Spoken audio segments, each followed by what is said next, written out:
Okay, welcome to the third and last part of our discussion of of macroeconomics. So if you haven't watched part 1 and part 2 yet, please do so that you can understand the next parts. Okay. So our topic is all about unemployment and inflation. Ayan. First, what is ayan, unemployment? How do you measure it? So, meron tayo ditong definition, working age population. Okay, number of individuals 15 years old or over in an economy. Labor force is employed or unemployed. Not in the labor force is either employed nor unemployed. So, ang masasabi natin na employed, makakonsider ka na employed is for at least 1 hour during the reference period. Okay, and unemployed is persons who are reported as without work and currently available for work and seeking work pero wala silang mahanap na work. Okay? Ayan. So, ito yung kumbaga diagram para at least visualize ninyo. Yung working age population natin is labor force plus the non-labor force. So again, yung labor force natin is individuals 15 years old or over in an economy. Nakikababal na talaga mag-work. Okay. So yung labor force natin is employed plus unemployed. So ibig sabihin kayo unemployed kasama sila sa labor force. Okay? But meron tayong tinatawag na underemployed. Ano itong underemployed? Ayan, these are employed persons who expresses the desire to have additional hours of work in the present job or an additional job or have a new job with longer working hours. So, ang mga unemployed is feeling nila hindi sapat yung kanilang kinikita kasi syempre marami silang mga anak. For example, underemployed yung mga yun kaya gusto pa nila ng additional job kahit na employed na sila. Kaya maraming ganun ha. Like, I am so amazed with these people because they can juggle 2 jobs, 3 jobs at a time. So, meron din naman tayong tinatawag na discouraged workers, persons who want a job and are currently available for work but who have given up any active search for work because they believe that they cannot find work. Okay? So, meron na mga ganun talaga na ayaw na nilang mag-work. Okay? Just because feeling nila hindi sila makakahanap, hindi sila nakapagtapos or something, di ba? Okay. So, yung measures of employment natin, meron tayong labor force participation rate. Ang formula natin is labor force over working age population times 100. Yung employment rate natin is employment persons over labor force times 100. Kaya siya rate kasi times 100 lang siya. Okay. For you to compute your measures of employment, unemployment rate is equal to number of unemployed persons over labor force kasi nga sabi natin is labor force is employed plus unemployed. So, ibig sabihin nun, kung gusto nyo ng longer formula for this, number of unemployed over number of unemployed plus unemployed times 100. For underemployment rate naman is number of underemployed persons over number of employed persons times 100. Ayan, how do we collect this? Although, yun nga sa PubSet nyo, information labor statistics is collected by the Labor Force Survey, which is conducted 4 times a year, January, April, July, and October. Ayan, so I have included here, although na-discuss ko na before this, yung labor force definitions natin. This is from National Statistics Office or now what you call your PSA, Philippine Statistics Authority. Okay, so during definition, labor force again refers to the population 15 years old and over who contribute to the production of goods and services in the country. It comprises the employed and unemployed. Okay, so ang employed naman is consists of persons in the labor force or reported either as at work or with a job or business, although not at work. So kasama pa rin sila. Persons at work are those who did some work even for an hour during the reference period. Yan yung complete na definition ng employed. Yung unemployed is, meron tayong criteria dyan para matawag na unemployed. Number 1 is wala siyang work. And number 2, currently available for work. Okay. Tapos, seeking work or not seeking work because of the belief that no work is available or awaiting results a previous job application or because of temporary illness or disability, bad weather or waiting for rehire or job recall. So, unemployed ka pa rin habang naghahanap ka, right? So, actually, this is a new definition kasi yung old definition natin from 2004, ayan, before 2000, I think nag-start siya April 2005. Ang old definition niya is without work and looking for work, and without work and not looking for work due to valid reasons. Pero ito na, binago na yung definition natin ng unemployed. So underemployed, it refers to the employed persons who express their desire to have additional hours of work in the present job or additional job or have a new job with longer working hours. Yon. So yung labor force participation rate natin, proportion of total labor force to the household population, 15 years and over.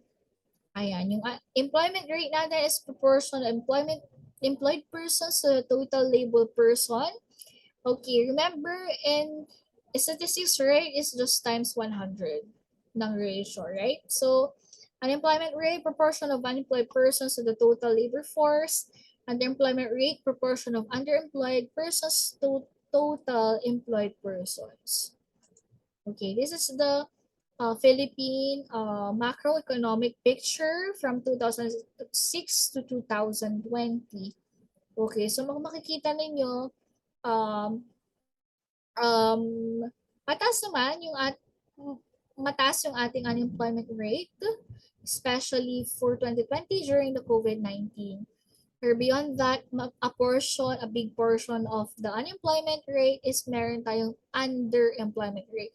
So, hindi talaga sapat yung kinikita ng mga Pilipino sa kanilang current job and they are looking for new work para makapagdagdag ng kanilang income. Ayan. So, meron ako dito, this is an old one, pero at least makakapag-compute tayo. Yung US adult population by group, May 2009. Okay, use tab of data to calculate the labor force, the number of people not in the labor force participation rate, and employment rate. Okay, you can pause this and you try to compute, pero ito yung ating solution. Ayan. So, ito yung data, ang employed natin, 140.57. Galing lang dito yan, ayan, no? Ayan. Unemployed is 14.51 and adult population is your 235.45. So, when you compute for labor force, you need to compute for employed plus unemployed. I-add mo lang siya. Not in the labor force, population minus labor force. Pwedeng ito yung mga bata, di ba? Okay, kasi since 15 years and above, dapat yung part ng labor force. Ayan, unemployment rate, unemployed times labor force times 100%. So, iba po ang unemployment rate sa number of unemployed. So, kayo malilito na doon na kapag pinag-compute kayo. And labor force participation rate is labor force over population times 100%. Okay. So, ang unemployment labor force participation, ano bang pagkakaiba nila? Okay. Number one, sabi dito, meron tayong situation wherein the one unemployed person in situation A gets discouraged and drops out of the labor force. So, hindi na siya naghahanap, hindi siya part ng labor force. Okay, ibig sabihin, hindi siya naghahanap ng work. Ayaw niya lang talagang mag-work. Okay? So, the result is situation B.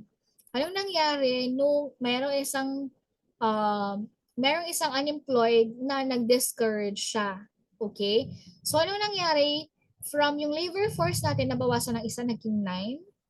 Okay? But then, yung number of unemployed natin ay naging 0. Kasi nga hindi siya unemployed, ayaw niya lang talaga mag-work. Hindi siya kasama sa labor force, naging 0. Okay. Yung unemployment rate natin, syempre, from 10% naging 0. Kasi nga wala na eh. Okay. But then, bumaba yung ating labor participation rate from 100% to 90%. Okay. As you can notice, nung nangyari sa situation na yon, number one, ang effect niya is bababa yung labor force. Ibig sabihin, bababa yung labor participation rate. Okay. Pero yung unemployment rate natin is bababa rin siya. Okay? So, um, ibig sabihin nito, it doesn't mean na kapag may ganitong tao na parang discouraged siya to apply for work is nagkaroon na ng improvement. Okay? Kasi we need to watch both the unemployment rate and the labor force participation rate. A fall in the former is good news only when it's accompanied by the fall in the latter. Okay? So dapat dalawa yung bumababa. Bumaba yung unemployment rate. Okay, tapos dapat tumaas din yung ating labor participation rate. Okay. So, next class is all about your inflation. This is the last topic, by the way. Ayan. So, alam naman natin na unemployment and inflation are related. I think it is allotted for one part of our discussion. So this is just the introduction. So inflation is the sustained rise in the general level of prices or the price level. So inflation rate is the rate at which price level increases. Alam niyo kaya siya sinulat dito na sustained rise in the general level of prices kasi nga imagine mo naman na tumataas naman talaga yung prices. Yung value ng peso mo hindi na time value of money, di ba? Hindi na yung piso mo wala na siya ngayong mabibili. Dati nakakabili pa kami nung hubad na bubble gum na tiga 4 na piraso piso, ganon. Okay. Pero, ibig sabihin ng inflation is yung sustained rise in the general price level. Kasi tumataas naman talaga ang prices all throughout, di ba? All throughout the years. Or for the next years. Or for the next times, ganyan. So, inflation rate is yung rate na kung gaano kataas pa, yung itinataas niya. Okay? Ibig sabihin kasi nun, pag mababa naman yung inflation rate, tumataas talaga, pero at least mababa yung itinataas niya. Nagkaso ba? Yan. So, deflation is a sustained decline in the price level. At meron to ha, a negative inflation rate. Okay, ano naman ang tawag kapag meron namang sobrang taas ng inflation, like 1,000%. Ayan, search kayo ha kung ano yung mga examples niyan. And hopefully, sa mga ano natin, next na magpe-present ng magpe-present for inflation, pero sa latter, ano na yun sa later discussions, yung sa ating inflation, hyperinflation ang tawag. Baka pwede nating i-discuss yung case ng isang country na ganon yung case niya. Ayan. So how do we define the price level so that inflation can be measured? Meron tayong dalawa, GDP deflator and consumer price index. So alin nga ba ang ginagamit ng Pilipinas dito? Ayan. So GDP deflator is also called as your implicit price deflator for GDP. So it's the ratio of nominal GDP to real GDP. Okay. So kung using algebra, di ba? Kung titingnan natin ito, ibig sabihin yung nominal GDP is equal to GDP deflator times real GDP. Okay. Ayan. So, note that the GDP deflator gives the average price of output. Average price of output is not equal to the average price of consumption. Yun yung feature ng GDP deflator natin. Another one is consumer price index. It's an indicator of the change in the average retail prices of a fixed basket of goods and services commonly purchased by households relative to a base year. Okay, so how do we interpret the CPI of 2014? Sige nga. Ayan, I'll ask you that in the next meeting. Ayan, when we review this. And by the way, for next meeting, I will be asking you also to share your takeaways, kanyan, kasi tomorrow we will just have the article presentations. So inflation rates are typically measured using the CPI. And CPI inflation is also called your headline inflation. So a headline inflation class refers to the rate of change in the CPI, a measure of the average price of the standard basket of goods and services consumed by a typical family. So in short class, bakit nga ba tayo nagkakaroon ng inflation? Kasi nga mataas yung consumer price index natin. Okay, ibig sabihin nun, pag mataas ang inflation rate, yung mga main na basket of goods like mga bigas or vegetables, mga mga kinukonsume natin ng mga goods, ay matataas yung prices. So kung mataas yung CPI natin, or makikita natin na ay, kung taas ng bigas, ang taas ng mga bilihin, tataas talaga ang inflation rate kasi nga yun yung basis. Diba? So in Philippines, sa CPI basket is composed of various consumer items as determined by the Nationwide Family Income Expenditure Survey, which is conducted every 3 years by the Philippine Statistics Authority. Okay, that's CPI over state inflation. Okay, so meron tayo ditong substitution bias, introduction of new goods, unmeasured changes in quality, volatility of specific products in the goods and services. Okay, so ito yung yung comparison ng inflation rate ng Philippines using the CPI and the GDP deflator. Okay, so further discuss uh, yung pagkakaiba ng ating CPI at GDP deflator. Ang prices of non-consumer goods natin is included in GDP deflator but excluded from CPI. Okay, prices of imported consumer goods included in CPI but excluded from GDP deflator. The basket of goods, yung CPI natin is fixed. Okay, sa GDP deflator changes every year. Okay. So yung core inflation naman natin, it measures the change in average consumer prices after excluding volatile components of the CPI. Okay, in PH, volatility of inflation has been caused by factors such as disturbances in agricultural food supply or movements and international oil prices. Okay, so yung core inflation is tinatanggal niya sa Philippines, I think, yung volatile kasi sa atin, volatile, na parts ay yung food and energy items. Kaya tinatanggal sila sa core inflation, ay sa headline inflation, para ma-produce natin yung headline inflation. Okay?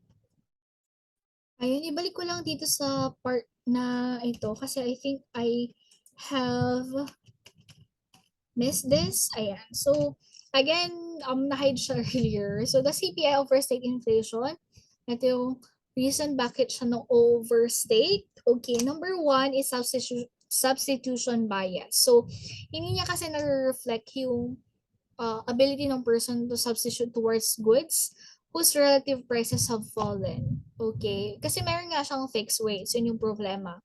Okay, the second one is introduction of new goods. Okay, kahit na merong better goods that made the consumers well off, okay, i-increase na yung value of the real dollar or currency pero hindi niya reduce yung CPI because, again, CPI uses fixed rates. And lastly, hindi niya na-take into consideration yung quality improvements. So, for example, pag tumaas yung quality ng isang product, kanyan, is increase the value of the currency pero hindi siya fully na-measure at hindi rin siya nako-consider in the computation of your CPI. Again, ito yung pinakita ko kanina. Ayan, CPI versus GDP deflator. And yung core inflation natin. So, ayan, in the Philippines is usually food and in the recent na nakita ko ng competition ng core inflation, yung food and energy items is sila yung pinaka-volatile. So, tinatanggal sila sa headline inflation to produce the core inflation. Ayan. So, this is my last slide. This is the references. You can check this if you're interested. In inflation, meron ditong PSA primer for core inflation, consumer price index primer. Okay, and of course, yung label for survey natin, mali nyo magamit nyo sa inyong problem set. And of course, yung last is yung Macroeconomics by Untitled Chapter 2. You can also check other macroeconomics books, same as this one. So in the next meeting class, we will be discussing more on the national income. So if you have questions, you can raise them in class. And I think national income is actually part of your reading assignment. Okay? So I'll see you guys in our next discussion. Okay, stay safe.